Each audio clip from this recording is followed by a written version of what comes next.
Ko ke u whatapu mo hinga hi ta whatapu ko be wha o atu pe miheni ta pu atu kia ho eki ka maha takiloto pe foki ki he tonga ko be wa o atu ke te ki mo tolu ai polo kalama ta no ako mo politikare ai aku o atu whakahiri wike pe miheni pe mo palofesa inoke huakau i he fefini foki ko loto ke whahoko taitai lere heni ki a Professor Inoki Huakau, malo e mao e whewhini, malo e whai ngā wepe mei Australiana, ko ilo i be ko taimi whai ngata aini, tātou whito ki sene, i he lockdown ko e kumo whakahoko ai, ka i he kei lava o whahoko ai Polokalama, wha malo lahi at ke te koe, kei lava ke whai ha whetano aki mo koe, pa mo taimi ke whakaata mai, ke whai ai Polokalama, o ku mo whewheha ke Professor.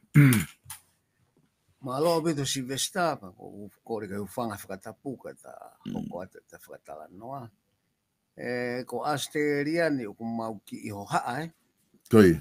Ono oku kei whai e tuku wheturi holo mai vai rasi. Koi. Kana e kai ke whetau laki mo vai rasi he halai ko haa. Koi. Ko mahalo ku te lau pe te sio ke nau mo vete holo nau alu he ea. Tau mau ki whai ngata ia ai. Koi. Ka ko whalala pe au ke ku huhu flu na o si huhu flu fo ke au ia. Koi. Pe au ku mahalo ko huhu ia mahina ngā au e. Pe neongo pe o ku ki ke he vai rasi ko ni ka koi vai rasi fo ke flu. Pe neongo pe o ki ai ki i talatu ai vai rasi ko ni. Ka o ku pehe ka u mea ko ngā hiuhu koe o ku o mai ki ai o ngā au e. Koi. E koe kakai koe i he ngahi pupunga koe, pe koe cluster koe, nau puke, e ku nau sio ki ai o siwe tō tākotoa nei kau he fōi, kau nofo koe ia. Pea, koe kakai koe u na e huhu. O koe ke nau puke nau tō. Koi. Ko iai o ku mau lere peka koe ke fuuloko iai ha whataputapui whewhe ke ta ofi mau ngā ue. O mau ke tukuanga peke mau ngā ue ka o mai pe whakatokan ke mau tokanga o pito. Koi. O ku pau ke mau wea mask mo pea mo kore peke kakai koe o kai ke nau ngā ue ke ofa mai tuku ai aru noa ia holo.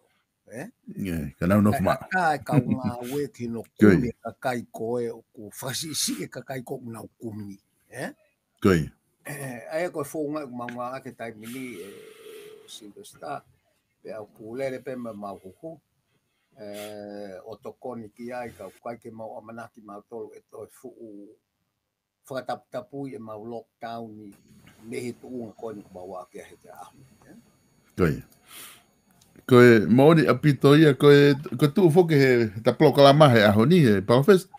O ku kai ke foki hange koe mea ke ta whakahua ki ai koe ke iloi pe kamata me whe e tatala noa politikare pa moe ako mo politikare he ahon ku lahi au pito ngahi mea hoko i he community pe moe i tonga i he ngahi ahon tato fito ke ngahi ke tunga whakapolitikare hange koe ngahi talue me he wafhong fulu ngahi liliu na whakahoko ai i he tau liliu mai e tau whaunga pure anga puka se ngahi lao mo hafua ngahi mea koe na liliu konstituto ne ke tau whanonga mai pa ku lahi pe longoa a me ai o au ke ahoni ka ku hange e tuunga ko ku ia o kai pe ke whai hanga au e ke whalerei e ume ko ya ke o se toa ha tau ku au ngā longoa ke asikakai mo na u whela waki holo ka ko ha ho wakai ke tuunga ko tau whanonga atu ai i ahoni tau tuunga wha politikare Silvester ko uhi ngā whuke tau whai e Polokalama koe ni leo koe tau tāno ako.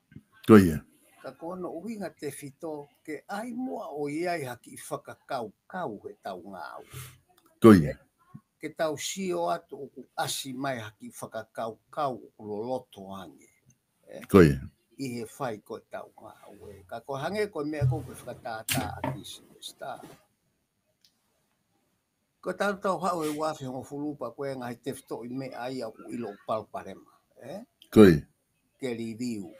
Koe ngahi lao ku ilo koe palparema. Koe whakatata whaka osiene lao koe ni ke minista koe ni. Koi. Ke minista o ku whai hia. Koe kupu mahino ia o ku hau e pare mea mo kupu taha o ku mai kupu taha e kakai koe o ku whakaanga ki ai mo hafu. Ka koe mea ko tokanga ki ai. O kui kai ke aha ki tala no ai a ke whakarere i. Koi.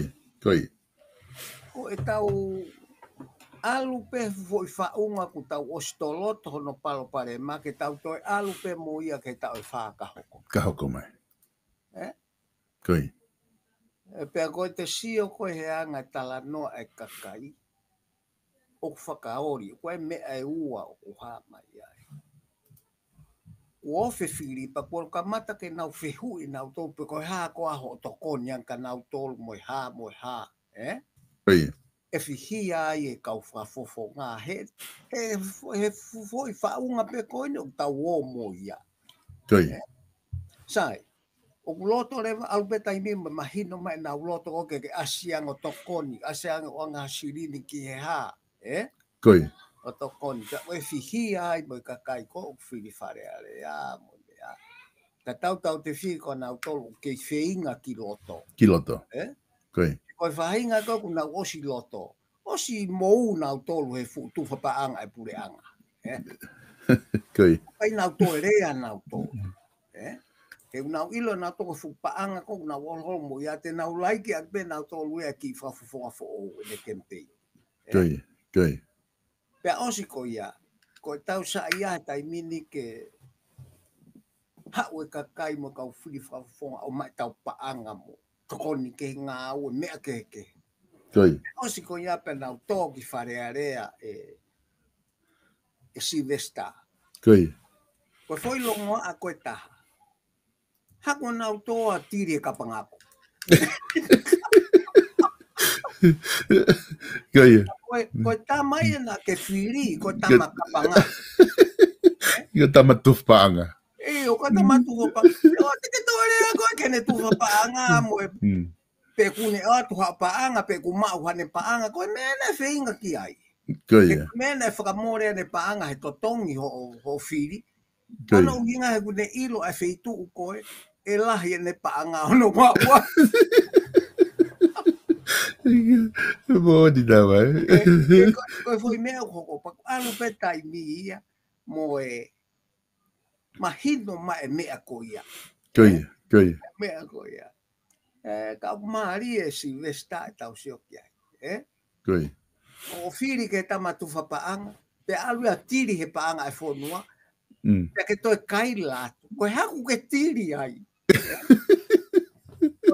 E pe mai rewa ta, o kai koe pe ka mau seniti, toi alato whiri ka hoko tufa kako. Koi. Pe aku tau alu tau tau he sekare ko ia. Paku. E lawa pe o whakarere i Silvesta. Koi. Hono whakahao hoa e kau whafofonga kakai. Ke nau nofo he ngā au e koe a whareare a. Koi. Kui kai koe nau ngā au e ko hono o atu nau tōluia o whae ngā au e pure anga. Koi. He koe me e te nau lavea he tu whapaanga. Koi. Alu pe koe o malanga pe ku ke sio kakai pe koe ai koe haata mai rerei ke alos ki whotu o halao hange koe ni koe tau. Koi. Koe tau whainga ke ririu e whaunga koe ni. Koi. Ai ni koe te tau alat moi ke wanoa wataha. Koi. Pe ako whakapapau i atu Silvesta. E ni wherongoa e koe ni. E toi nā whangelongoa. O ka pau he kai ke tau ririu o mai ha kakai, ha kau. Ko pehe koe kakai o te nau tokang ke kapangako. Koi. O mai ha kakai tawatai nā Tawatai. maha toko. Tolu pe ko ha toko whā. O kui kai ke nau e whihia he fo i vilo holo koe ni asea kare i he kapangako. Koi. He ko whire tama kapangako ki loto, pa ke toi hanu koe he ne tata he kapangako. Koi foi mea porque ai para pensar ku. O alu ke te maria nge tau tunga fa politikare, e ku tau fononga i aki tau tolu i tonga. He ku ngai fonua fuge muri ni tau anga ai ko taimu alu ai hataha. Wa fa inga mea ku hala ki ku lau PKK ke taha ko ke tu fo ne framore ko ha fu. Ku ka ke toton ho nga we. Ka ko tau tolu ko ne hoko mega tau tolu ko tau ki tau whare area mo tau tolu ko kai ngatonga. Tau kai la tu tau tolu ia. Ko haku ke ala ke mau tuku hau. Ko ficou aí Maria ko le ate kakai talatu. Ko mau panga to ko hau na ku ke alu ko ngau aqui. Io he koe foi politiki foki koe na whai mai ake tau koe de whihango fulu o si. Koi. Ko hono whakapipike pa anga tuku hau ke kakai. Mari. Ko hono whakapipiki ki he kakai. Koi. Pe a kai rewa ke tō ilo he kakaia o kue e whatongia te whito e pure anga he koe pa anga tuku hau e koe ne pa anga. Koi.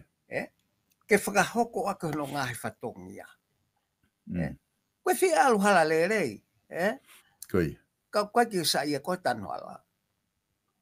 Koe whanga mea au tau alu ki ai. Koi. O ke whi e wholau le rei ki ka koe ki hapai mo wawau. Koi. Ka koe ai koe ke whakare rei e wholau ko ia ku ke longoa. Koi. O koe lewa ke mahino mai ia pe koe hea koe tau mea o whakau. He koe tapo o kalama ke ai koe kore ke ai mo ki riha whakakau. Koi. Ai mo ki riha tapai le rei ke tau ngau. Koi. Kai oa te ke whakaamu koe ke fo i mea ki he wani ke. Koi. Pake o ato e koa heri ke alu ki ai. O pehete ni o mai e fo i he mani. E mani ke ia. O koe ke pehe ia. Pa koe me kehe me fo i mea koe ni koe. Koe tuk wheturi koe me kau tiri koe kapangako. Koi. O si mahino pe fo ke nia koe kakau tau awi ki wharearea koe kakai kapangako. Koi. Pe koe nau alu koe o sio ke kapangako. Ko ke toi kaila tu ko hea koe sio ai ke kapangako. Ko ngā loi a koe, koe tamaena ke ave. He koe ke toi sio ia ka halao ke whakalelei i ha mea, koe hange ko tau tānoa ke fōu ngase westa. Koi. Koe tau tānoa ke fōu ngase. E te tau alu pe tau tolu mo kupu atolu, mo kupu ni mataha, mo kupu whiha ke kia whiri kaho. Koi. Ko harewa mea o ku tau amanaki. Te tau lawa whakahahoa e wharearea. Ke ua hū kia kau whaihia. Koi. Kai. Ke ka pauna ke toho koe pa ke iaha whainga whatonu rea whakamau pa ke mo ua tau taha. Koi. Ke kei lawa pu ko wharearea. Ka koe whehu i pe to iaha wharearea pe hei mamani. Koe ku mau aku i kai. O koe rewa foi mea taha ku kamata ke haa mahino mahe taimini. O koe kau tamana i murini, o ku na wo wheinga ke nau whiri wharearea. Kau lelei pe ia, ngā au e lelei, ngā au e pure anga, pe na wo mai ki murini e whainga uhinga. Ko kamata ke pehe mai kakai. O te mo wo ki muri pa mo toku whatotola a mai ki heni. Koi. Ke mo wo mai ke kapangako. He ko mo wo mai ke kapangako. Ko kau tama ni o teke nau whehui nau tolu.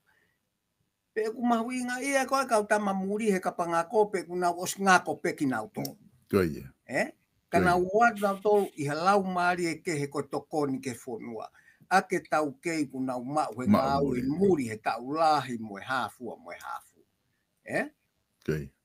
O koe ke toi ke he sio e kakai. Sio pe kakai e ke kapangako. Koi. Ko aluange ke kapangako. Pe os kampa nau tamana to ikai. Koe ke sai koe he ko whatotola a mai tau tolu. Koe ke mau he kau tonga tau ulunga. Koe ko matu o tuange. Koe lahi ange tau keo. Mau. Koe mea koe ke taria e se ainai ke kau he nau komit purea tau si hifo tau fitnoa. Ke mau e tau kei. Ke mau e tau kei. He kuatu ko ia pe whae whakamau mo whakamau opo o whae kakai ko nau o sisio i maa mani e tau lahi. Koe ngahi mea koe na e hoko. o koe ke lau wai ai mea koe ko ta uataha mo ata mai maasila ekonomika o koe ke nau lau e nau toi mea koe nau Koe. alu nau tō ke kakai o whakapoto mo lahi nau tau kei koe mea nau au pe kako tau tolu ia o koe ta mai ko so i au firi hapai ko tamu ko sa mo de buki o koe ka sa mo de buki ia hange ko ta tafu mo aki Koe. Ore ko ti ngā ue ia, whaafu o whai tonga. I he area koe Pasifiki, Australian, Koe. Utala mai ia. Ulaki hao koto koni holo.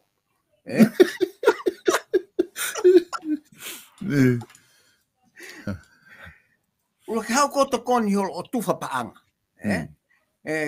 Hao koe ke ririu koe ko kapangako, Kakatoku wale alea, Pea, e whakatupure vai kautama pehe, ka nau ka lava. Mahalo koe nau wao te whare area. O ala ke tau kapako. Ko de osi ia. Kau tupunga tau whihia ai e Silvesta. Koe. Koe hala e tau whakafatongia e tau ka. E tau fo mea ko na alu ke ai ko tau whakafofonga whakavahenga. Koe. Koe. Pea ai ko ne toka ngā ke vahenga. O kui kai koto ngā koe mea e koe na o ta whawhare o ai he talatu. Ofa mai. O whokotu e pure anga whakavahe ke ne whakatau a taina e whakafofonga. Ave pa anga ke pure anga whakavahe ke ne hanga o toka ngai mo ui ai vahenga.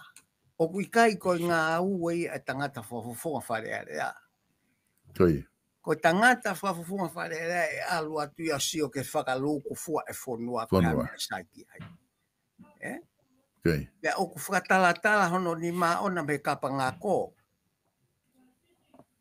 Kai oua te ke vari ake koe he ne hau koe ke campaign wharearea e ngā kō hangea pusi. Te alu ki roto ku osi ua kai kapa ngā kō i. Pea ke toi kaila koe haku ke alai ke kapa ngā kō.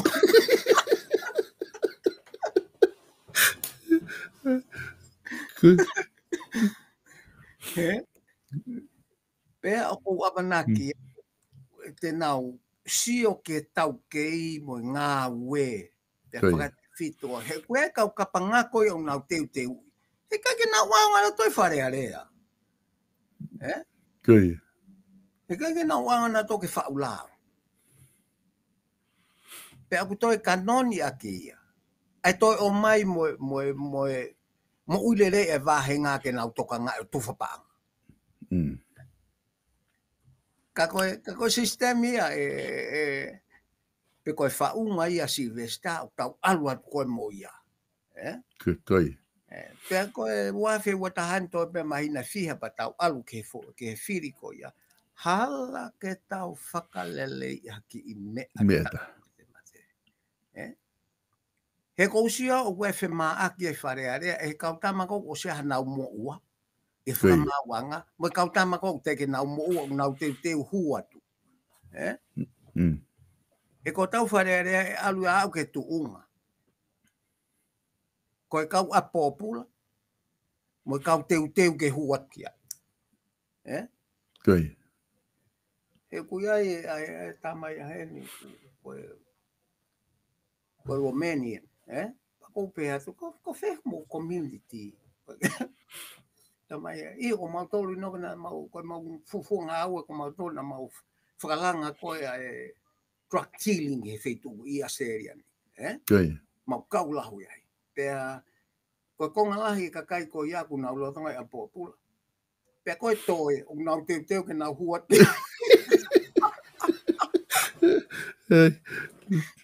Pēha e pehere vai tau mea. Whewhe ho mou wharearea. Koe konga ki a popula. Pea koe konga o teu hua. Teu atu. Kauta kore atu e Silvesta. Ulahi ngai mea. Kata kore atu ke ki riha whakakau. Koe. He koe uhi ngai a pehe koe kakai koe ni koe kakai na ke whiri. Koi. Sio ke pui tu a ngā ue. O ngā ue pa ke sio ki he mea tene lava. Oua te ke he tori koe ke alu atu he taimino ai ke ngā ue atu ki a koe ke totongi aki ho whiri. He kai ke mau e koe he tangata lerei ai. He koe alu atu koe mea koe, efi atu koe. Nau mau lotu katoa, he te koe ni ke alu koe ke whiri. Ke whiri. Nai kai mau ke nau lau toi whasapate nau tolo. Te nau toku mau lotu nau tolo. Koe hunga pe koe whiri. Koi.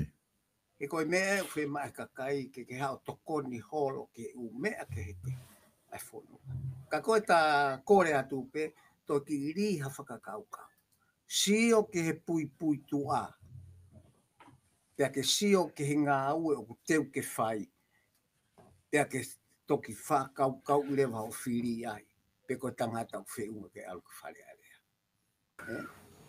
O te ke nofo ko sio. Koe haue mei muri ka au ngai. Koe mea ko ia e Silvesta. Na e ngā ue mei peta tō ngofuruko. Koe nau ilo i pe kakai muri. He o mai ko whinga paanga. He kai ki tata mai e na ke alo whaho ki iri. I muri. Pui tonga pata mai e. O ke tai aonga koe. He koe nofo muri koe. Ka koe mea ia o ku whakatōtola a tua e tamaiki i muri ni ke o atu. Koe.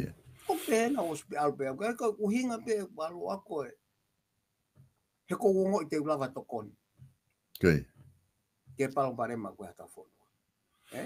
Peka ke lava e pau hau pea. Uia te whok mai ke ngā ue. O koe ke pehe o pehe a ofo. O pehe tamagona ko Saimone Vuki. Koe. O ulahi. O koe ke pe kua pau ke tau alu ta toka e pok fo o. Te tau whiri e lerei taha koe tonga iha whei tuupe e mauai. Koe. Ka pau koe haapai o kunofo Asteriani pena e ngāwe tonga koe nau rea ko te ngāwe. Ke sioki ai. Koe. O te whata aonga i koe ake uhinga. Koe hau ia whatotola a mai koe whinga mai ke kapngako. Koe. E toki aloa tua tu whakapangako ka koe. Tu whangako ka koe. Taki toki i koe tamasai en. E ku osi ririu ko koe uke ririu ia ke kapngako. Koe ne tō pēna ki he.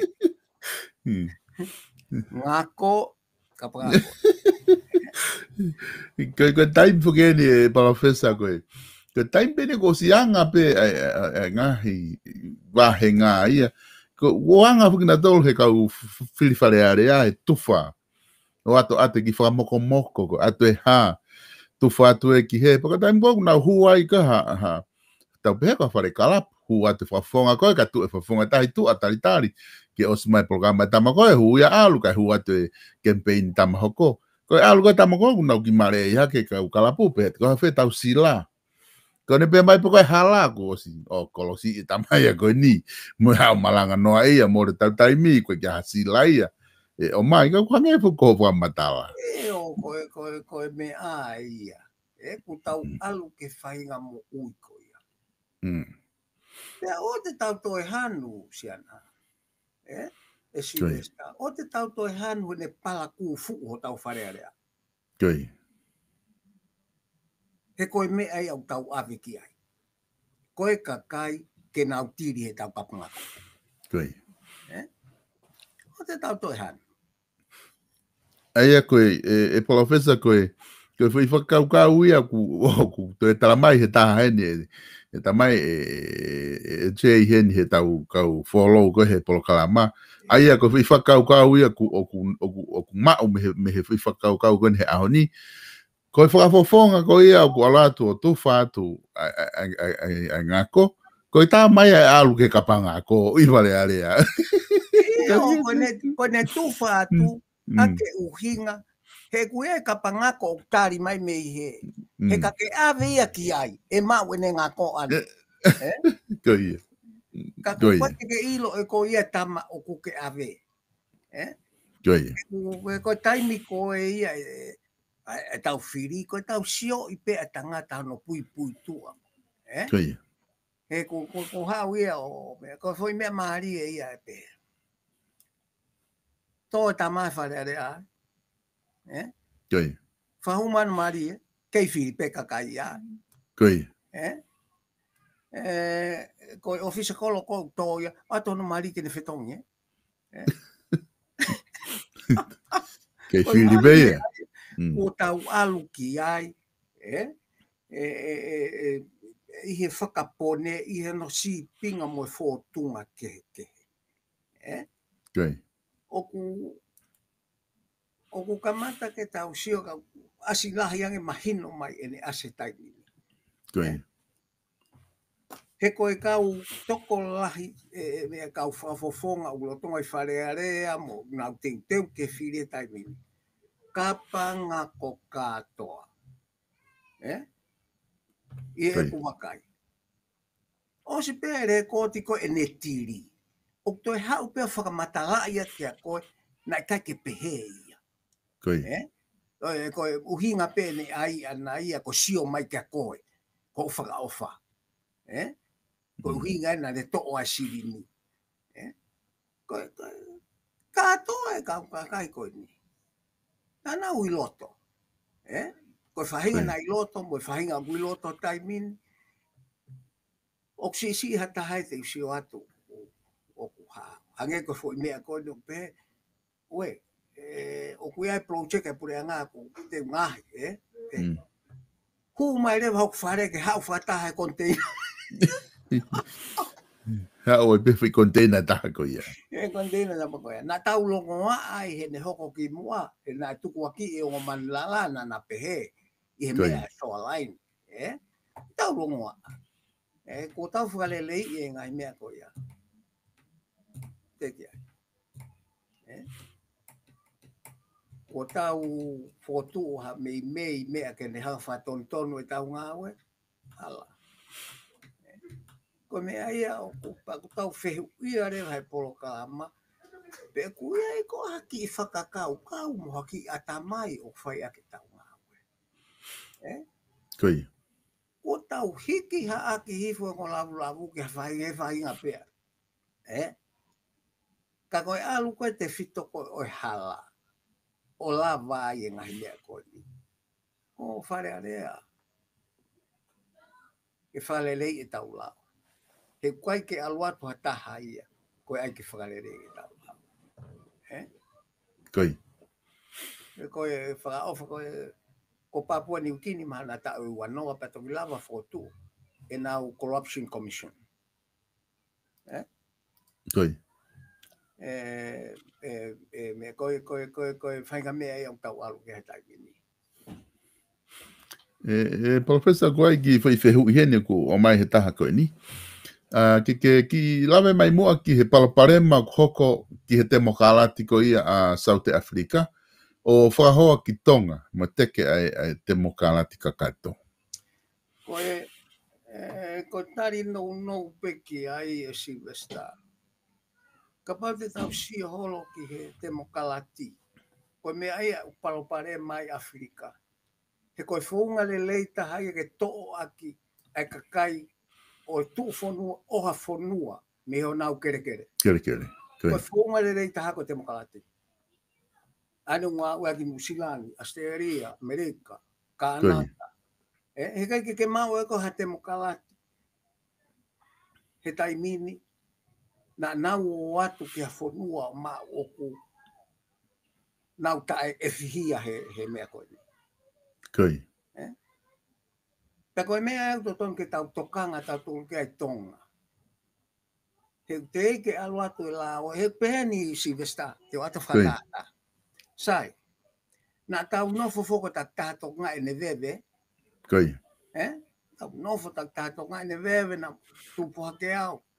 Fu takai nga uae au whaang e si kapa koe mea pa koe ne osi koe ne lahipa ma wo tani. Ai rei o tupu. Koia. Tau ane wa tau tohu koe mea, koe mea tau tahi e kutini koe waste management process. Koia. Tau alu rewa tau toke foi mea koe ia. ke aluangi kau tahau ai tau ringa bebe ke mau sa fo fo ia ka ko osiko ia pe ali liu leva e tau lao o pe mai leva lao ia oua te ke to e ala o tutu ha bebe Koi. te ke tari pe nau to e whakaau ia mo totongi pe kohono totongi e totongi whakataha ia mo uhila vai ke oua te ke to e whiri koe ke tae totongi Koi. o ku pehe mea mamani ai anga te mukalati o na ulang na to fotu pe ali liu ho lao ke talango fua ke be ko na fiema Koi. Koi. ko mea la hia ke tau tokanga ki ai e pehe ko ha me ho tonga tai mini ko veve ai ke tola hango fulu i he vai pe ko uhila Koi. Alahi tola hango fulu pe alahi tola fiha ho uhila au ko uhinga ko ho veve ka koe ki whakaweve tau tolu koe mea ui koe recycle whakawewe lai a kau mui whainga mea te kau tau ala whoke ene o ki i alu puna kakea ke plastiki moi ha Koi. kai pe mahalo ha mo oni he mea koe ia ka koe whakatata tu pe a koe Silvesta aeanga o mea te tau alu ki ai o ka pauhika ke tau toka Koi. kone sio pe hata hai ka fui whainga maari e business fodo pe osko ia pe ko tokoni pe ko ha fainga mea e lava fotu aki pe ko ne ospe ko ia kuliriu ho lao au ke talango fu ke fema o tauta ko me e hoko ke tau tokanga a ki ai o fere va ho totonu o fe Koi. pe ku faingo fu ang o ta totongi hon o maha ki regulation ke to nga ho veve ko lango mo ha o tanu ai mo kapa tanu ke popo i lalo ko plastiki e pehe i mo pehe pe ko e tau alu ke whainga mea e hau e ngahi kau tapa kama mau ko e poate puri a ngai ki ai Koi. ka koe whata tu ke fotunga koe o fotu aki a ngahi pisinisi lahi e ngahi koe whaunga ia ta ke tau ki toka ngange ki ai Koi. Ko ne tu ko i he tai nimi i he tau whanonga tu ko ni pamawhesa ki he whiri ko i Novema. Ko ne tu ko ia ku o mahino ko ai kau whakafofonga ai kau kantiteiti ku nau whinga me murin ke nau alu ki tonga hana takamata ake tatalanoa. Pea neongo ko ai ni ihi o te ke nau wholau ka wai pe ni ihi e whainga maari e maha wai ni ihi e te fumamaha ko Amerika ku ke tai pau e nau wholau mai. Pea mo kau kantiteiti pe ko i tonga.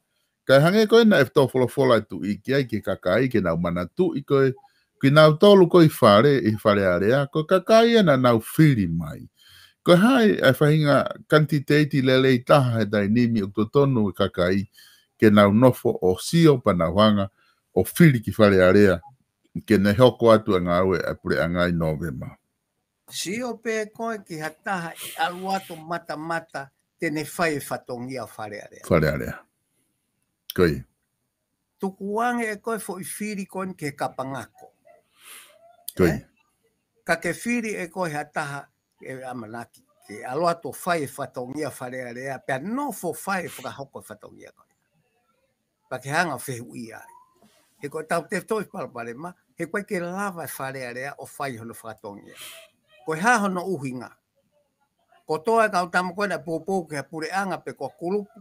O kunau kapangako katoa. Koi. Ka kou soifo Silvesta o koe whehu i hen.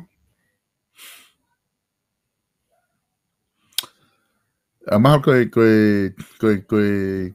comment pe ai ta koni ku na hulu ia ke pe ko whehu i ke o atu.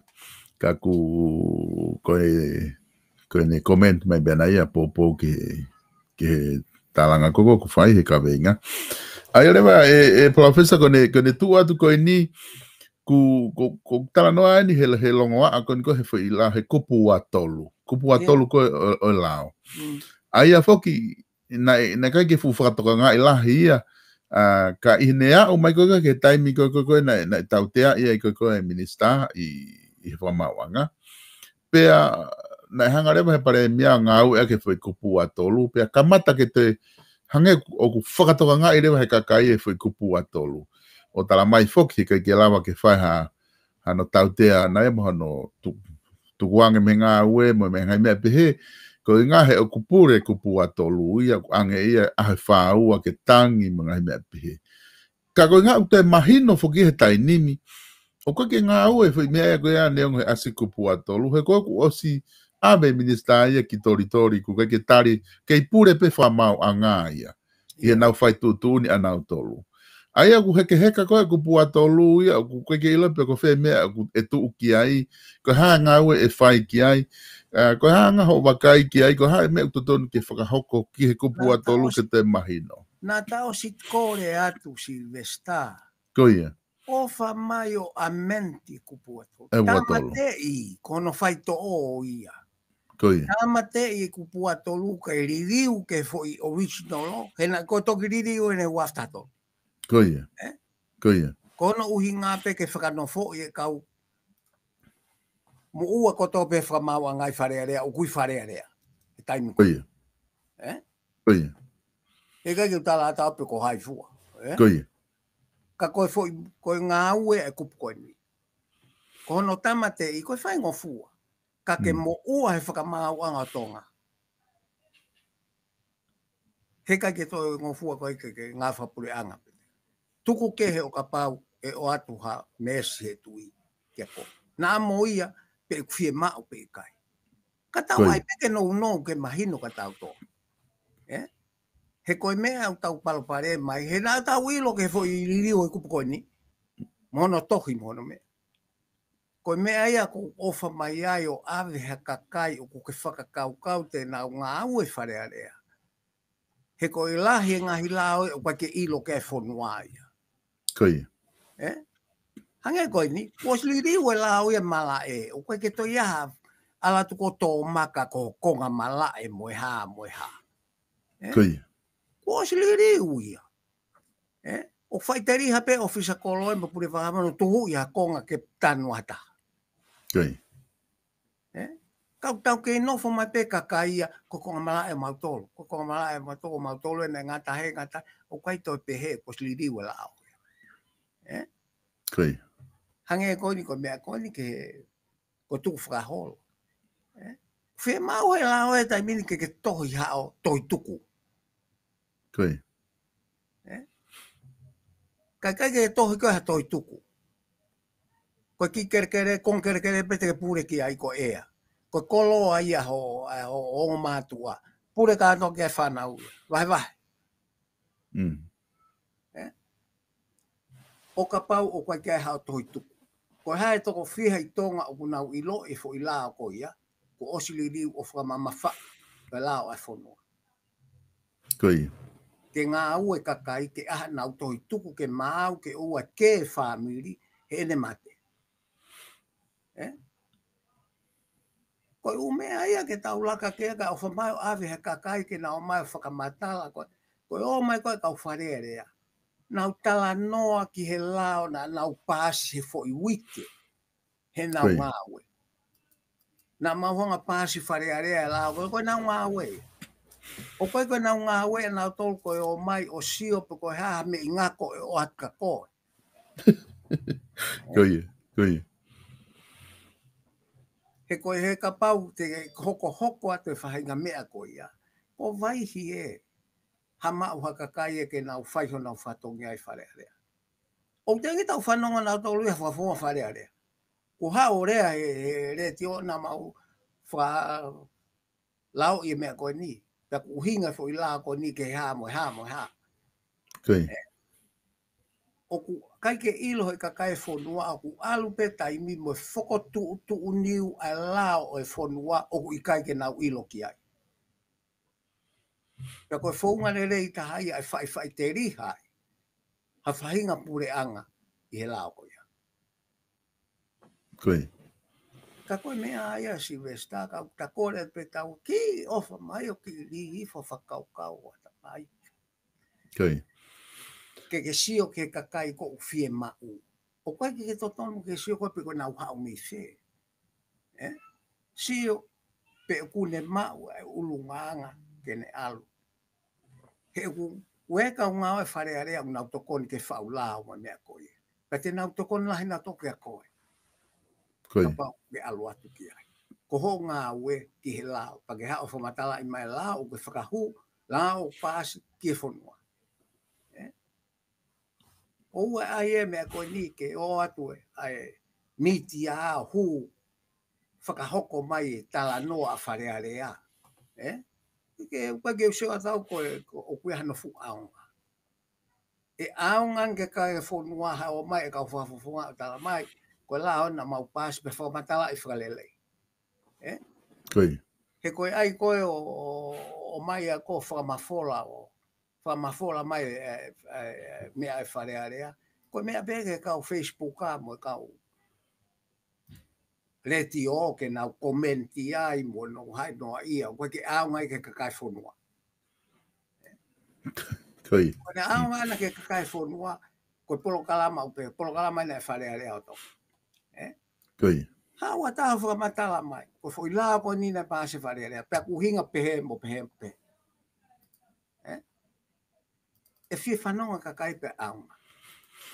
O te hau kota la mai o puhi vewe holo ko i loto. O koe ke mahu inga ia. Koe hae mena ke pāsi. Koe mea ku mahu inga ia. Koe hae mea ku ke tohi i ke toi la o whanua. Koe mea mahu inga ia. Koe, ki whewhi ane e taha ko mai koe ni e professor, ko tu ku e lapa peo hu atu he taha. Mea koe, au pehe tō taha ko ni koe ngahi langa whakalakalaka o whanua ta tau te whito ki he urban planning mo new development. E lama nai o Solova ka pau te tau ke i pure pe ke kere kere, pe o kwhaingata ke whakahoko. Pe o kui ai ha whaunga ke whakahoko aki ka tau ke i puke puke pe kere kere o wai abe he pure anga.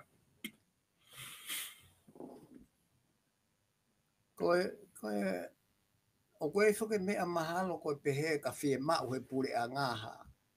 Ha kong kere kere pa tene whetongi, Koe. Iyo. Ta koe fwoi mea ki ta ua ki whakau kau i poko whie mau ki ha. Koe. Ka uia i peho o totonu a uia ke whaka i kai i ka pau koe. E koe api o kau ngā api, koe api he, ke na uato wakai kau koe piki mate ko i hau ki api. Whakawha au pito ia. Ka ku hau e mea koko urban planning, pau si ho urban planning i tonga. Pe ose o tau kere kere ngongo no vai kolo ke kakai. O koe ke ai ha ke tau sio whakarere ke ngā ue urban planning ke nau sio, he koe whehu i Silvestar. Koe hae kere kere ko sima foi. Koe hae kere kere ngou e whonua au toe. Koe mea ia e alu ke whehu i.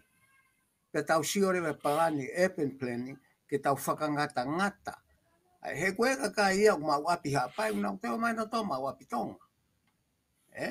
Koe.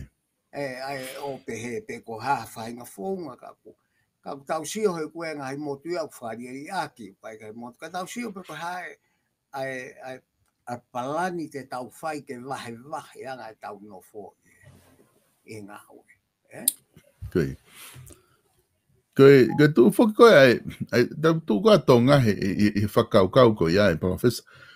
Ko ka pau e whie mau, hanga koe e koe mea lere halapureanga. Ka pau e whie mau ia ke whakawhaalahi e hala, o spipiki mai whake u api ia ki halapureanga. Ai rewa haka ke te lawa ia o whakalahi, koe ke lapa koe whakalahi koe ia e whewhe. Koe parapare ma motu ainia a savea. Koe ia. Koe hala o mahamani o palani e tau ni manoa ki mua. Koe. Pa koe se alatu pe koe ke area koe tamai o affected he road planning. Koe.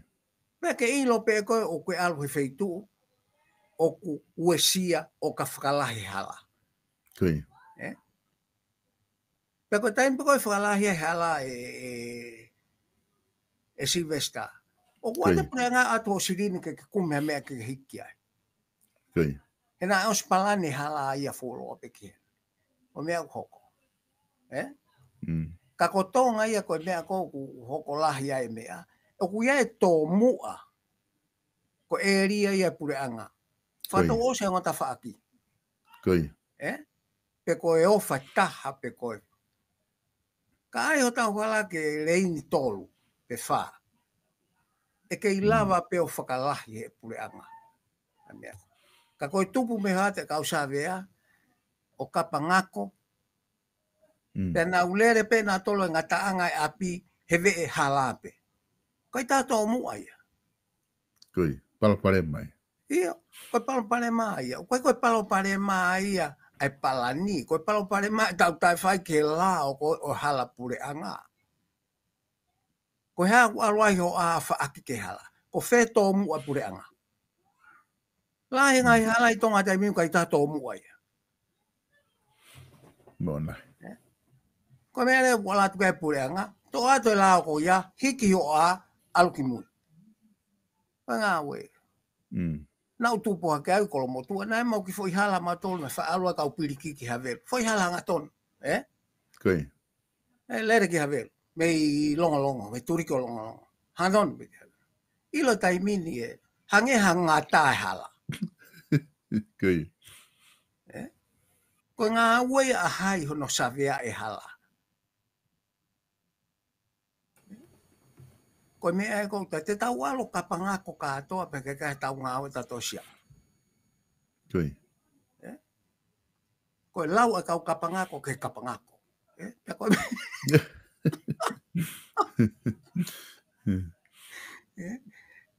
Ko mea ko tau lau ki ai. Ko sino ngā ue pure anga ko kakai. Toko ni maafe kakai fonua pe ovai. Koi. O nau ngā ue e fonua. Pea os tau tuhu pe tau ke minista, mo whare area.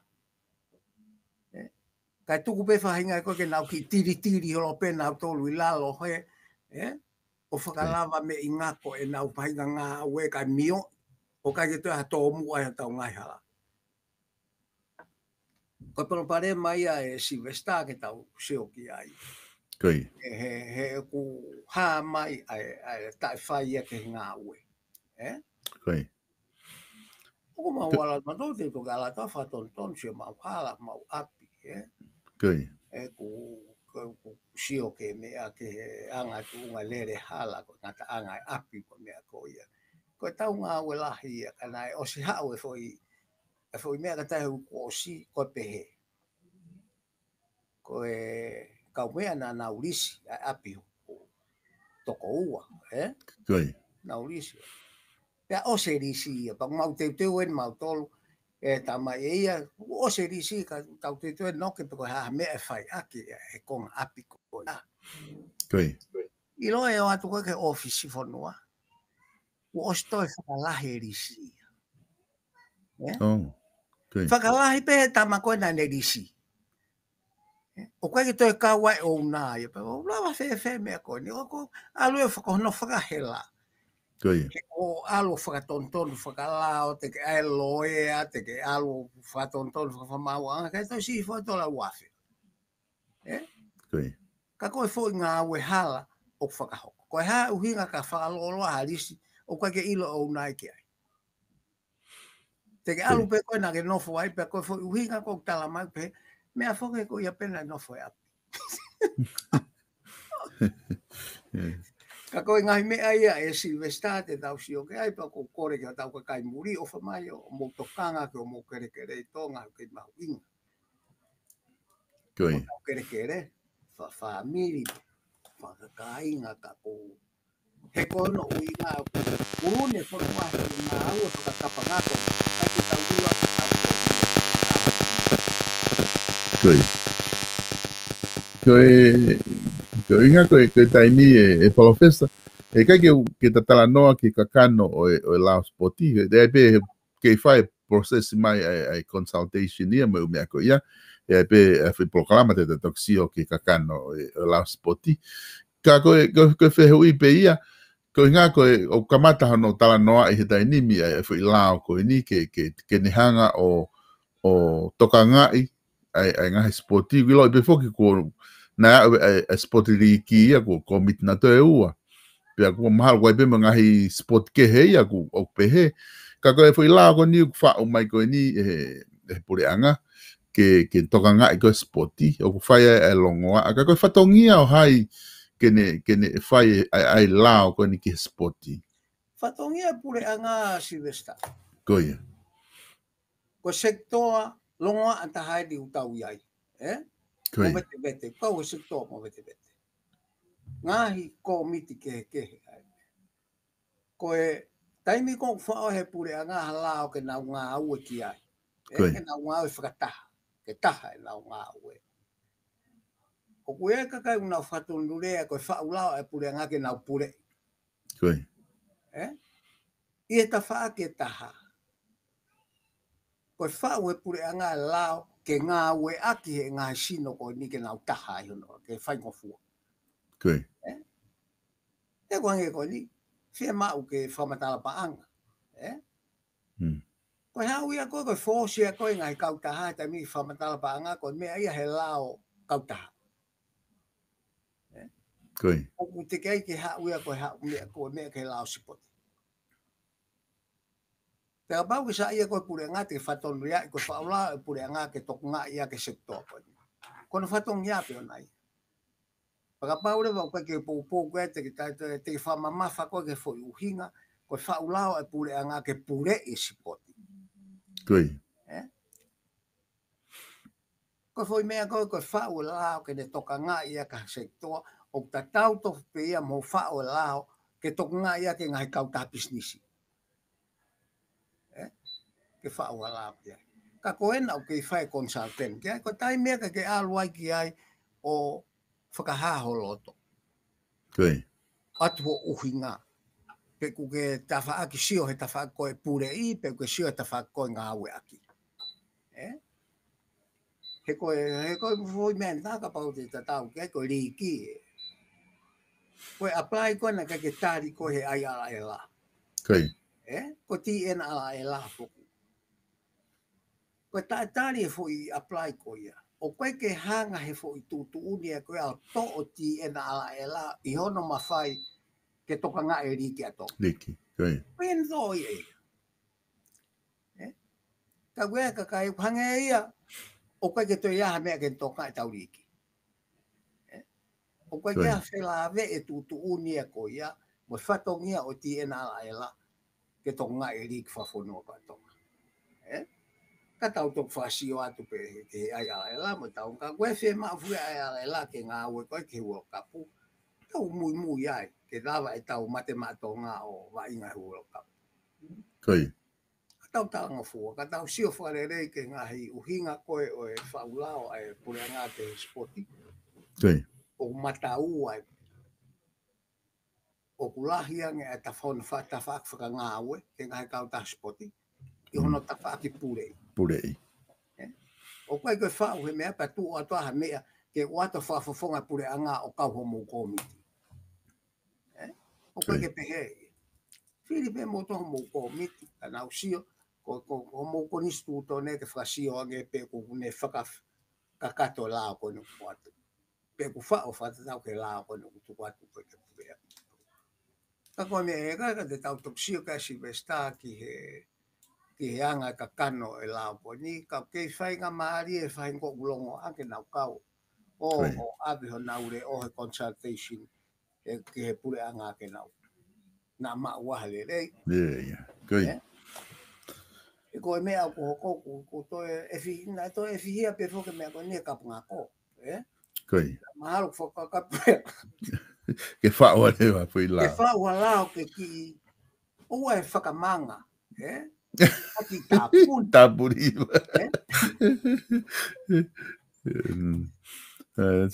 Koia. Tau palo pare mahe fulahi fu e tau paanga to koni mei muri he ngai mea ke ngai polokama ke ka ko fa'u paule ke fa'u no la ma ke to ngai.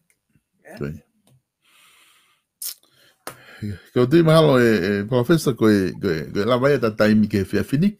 Ka ko atupeke ke whama opo mai ki mua ke ta mawa he programa ahoni ka te toki sio he programa hoko. Ko ta hoa a Silvesta. Koi. Ke tau whakasio pe kua haki ata mai o whaia ke tau ngā oe mo ki whakaukau. Pea koe ngai mea kano tatala noa ki ai, ke whai ki a sio mo ngahi paroparema ke whakawete vete, o kai ka mea o whai ngataa. O ka pau e ki li e ata mai lere i he tau ngā oe. Koi. Te ke ngā oe ke lao ke whaton huia ia ka whai ngā mea, te ke ngā oe ke lao ke e whihia whai ngā mea, e toi whai whia i tue la, he mea ke e ia. O ke he pe anga na tūla ia lao. E nau hau ka ofa mai o tau ngā aue ake ai ngā aue whakahao hao pa tau sio ke ngai te toi palo pare mo whimau ke solo wā pa tau ofa mai Silvesta o ala ki ai ke solo. Hei kai ke tau kofu pe tau futakai ngā palo pare mau o ketu atu mo e ke whirikaho. Koi. Pea koe osi koe whirikaho ko, koe hare mea whai. Ko mea tau kore ai koe ke ofa mai tuku e kapanga ko kai ave haka kai. O mai o nau pui tua mo nau tau ke iha whahinga mata ke malawa te nau hanga o solova palapare makoni. O hange ko hono amende kupua taha pe ko hono tau fi kupua taha ke te aririu. Ko mea ia o fie mau. Pea mo mea koe ne tufa paanga e kau wharearea koe. Ririu ko mea o fie mau. O kau ia he o mea lahe o fie mau. Tau sio ke ngai ko mea ko ni e Silvesta na o si lahi lau rea ki ai he ngai tono no pe ko ka kai ko na nau he komisioni ko e hono fotu tu o li riu fa politikare una o si ilo na to pa ko na o sta no ki ai Koi ke ngai tono no ka ku kai ke sio atu au ki ha fahinga mata mai o ku ai haki ene ke solo vai mea koe, ke whatonton. Koi. Koe foi mea utukua e ta hoha, koe ofa pe kakai ke nau mamahe me whainga mea koe. Koe whainga e kau whafofunga ke o atu o totong paanga pe koe o atu o tufa paanga kia koe. Koi. Ai ke mahino, koe paanga o kui kai ke whakatewhito ai ho whiria. Koi. Ko tangata e alu ki loto o whai e whatongia e wharearea ko me e whiri ki ai. E ka ke whiri e ka pangako, koe nau alo atu pe o hopo ki loto. Ka ku tau whatauang e pe e Silvesta e iaiha ki ngau e atamai kakai mo nau loto. Tau kakai ko ni wharearea. Koi. Ka ku tau kore whamore bena koe hata rea tapakitu he ta polo kalama. Ka ku whamore i pe ki tau ko anga pe po ta noa ka o whalahia te tonga ko toa i muri pe mo tonga. Kai oua e whakangata he tau kumi tangata i tonga pe. Koi. Ka tau kumi tangata sio ki muri i ono kakai. O koe ke upehe au ia e maure rei ka atoa pe mei muri. Kai. Tau sio pe mo whiri e uhinga koe o tau whiri ake kakai tonga. O wha sio pe na mau hatai mo. Koi. I he ngā ue. He koe pe kakai e unau re ko ti muri ko ate re ko te ke nau hana tau wharearea. Ko hanga pe ko character reference mai hataha muri ke federal police. O se mea ia e Silvesta. Koi. O si folahi ate re ko tia hange ko himi. Ia te ke si ore waki ai ko tamuka au ko ke wheu mai ia. Ka kulahi pe kau tangata ka o te tau whakangatangata pe tau ake uhinga o ku ikai ke i hena ke aloa to tokoni kia koe. Koi. Ka ku aluatu ia ko tangata tene lava whai e ngā ue whatongia o wharearea ka pati ke whiria kia. Ko tau tapa pe ke kakai e te uosi. O rio tata hanoa whakata pe ke longoa a koe te wasi mai pa ngai whipakipaki i he mea u tau i misi u tau sio ki ai mo mea u tau ave. Koi. O he vani u tau whakaamu ki ai Mo kakai tau ave ke na o mai he wani ko ma tau tolu. Ko le pe ke kakai ki na te whakau kau le rea. Malo apito Profesa ko tui ko e la vai e ta proklama ko he ahoni. Kata toki whelonga ki i he ose he wike miheni i he ta proklama pa talano ako mo politikare pa whamalo lahi atu he lava e proklama ahoni. Kata toki whelonga ki i he proklama hoko. Malo, Silvesta. Malo apito. Ko e lava ia mo proklama ko ia, pia mo e talano ako mo politikare, pia mo Profesa i no ke huakau, whaambena e ongolerea ki apina e proklamani, ka tautou ki sio he proklama hoko, ko e proklama langa whanua a re mātua. Mo mea.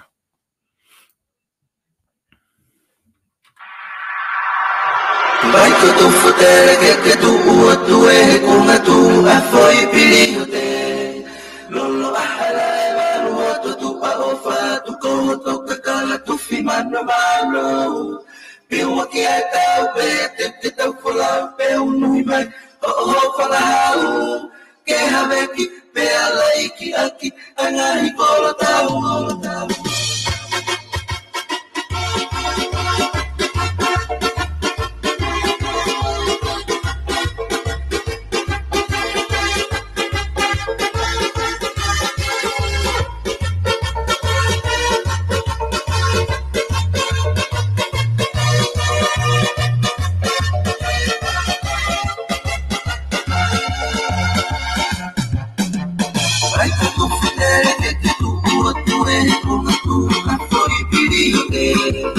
Lolo,